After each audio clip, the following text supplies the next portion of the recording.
রামিসাকে সরাসরি হত্যা করেছে সোহেল রানা, কিন্তু মৃত্যুদণ্ডের রায়ে তার স্ত্রী স্বপ্না আক্তারের নামও যুক্ত হয়েছে। কেন জানেন?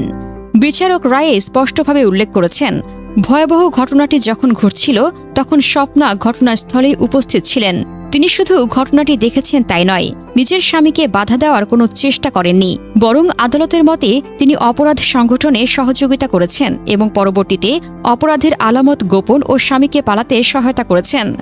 আইনের চোখে এটি শুধু নীরবতা নয়, অপরাধের সহযোগিতা। আর সেই কারণেই আদালত মনে করেছেন এই অপরাধের দায় শুধু সোহেল রানার একার নয়, স্বপ্না আক্তারও সমানভাবে দায়ী। ফলে তাকেও মৃত্যুদণ্ড দেওয়া হয়েছে। অনেকে বলছেন হয়তো জীবনের সবচেয়ে বড় ভুলটি করেছিলেন তিনি সেদিন। তিনি যদি প্রতিবাদ করতেন, চিৎকার করতেন, শিশুটিকে বাঁচানোর চেষ্টা করতেন, কিংবা সঙ্গে সঙ্গে পুলিশকে খবর দিতেন, তাহলে হয়তো আজ তার ভাগ্যে ফাঁসির দড়ি জুড়ত না। সবচেয়ে মর্মান্তিক বিষয় হলো, স্বপ্না নিজেও একজন মা, তার সন্তান রয়েছে। সেই সন্তানের ভবিষ্যৎ এখন অনিশ্চয়তার মুখে। তবে এখানেই মামলা শেষ নয়। বাংলাদেশের আইনে মৃত্যুদণ্ড কার্যকর হওয়ার আগে উচ্চ আদালতের অনুমোদন প্রয়োজন। তাই এখন সবচেয়ে বড় প্রশ্ন, উচ্চ আদালত কি এই মৃত্যুদণ্ড বহাল রাখবেন, নাকি তার ভূমিকা, পরিস্থিতি এবং অন্যান্য আইনি বিষয় বিবেচনা করে ভিন্ন কোনো সিদ্ধান্ত দেবেন?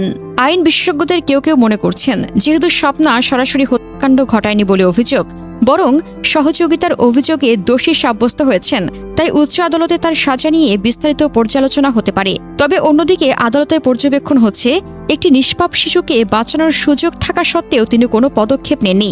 আর সেই নিষ্ক্রিয়তাই শেষ পর্যন্ত তাকে দেশের অন্যতম আলোচিত মৃত্যুদণ্ডপ্রাপ্ত আসামিদের তালিকায় নিয়ে এসেছে। এখন পুরো দেশের চোখ উচ্চ আদালতের দিকে। দেখা যাক চূড়ান্ত বিচারে স্বপ্না আক্তারের ভাগ্যে কি লেখা থাকে।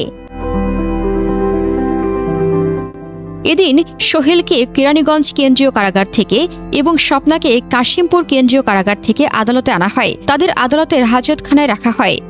রায় পড়া শুরু। বেলা 11টা থেকে 11টা 5 দিকে বিচারক রায় পড়া শুরু করেন।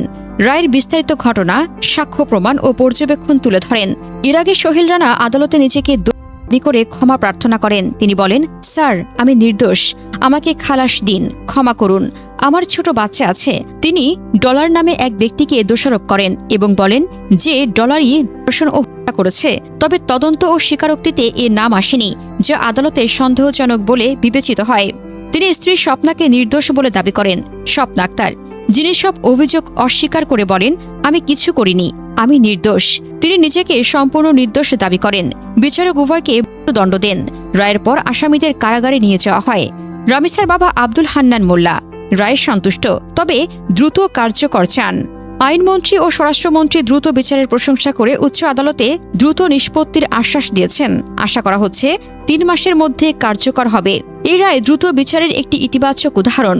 শিশু নির্যাতনের বিরুদ্ধে কঠোর অবস্থান দেখিয়েছে আদালত। রামিসার পরিবারের প্রতি সমবেদনা ও ন্যায় বিচারের জন্য শুভ কামনা।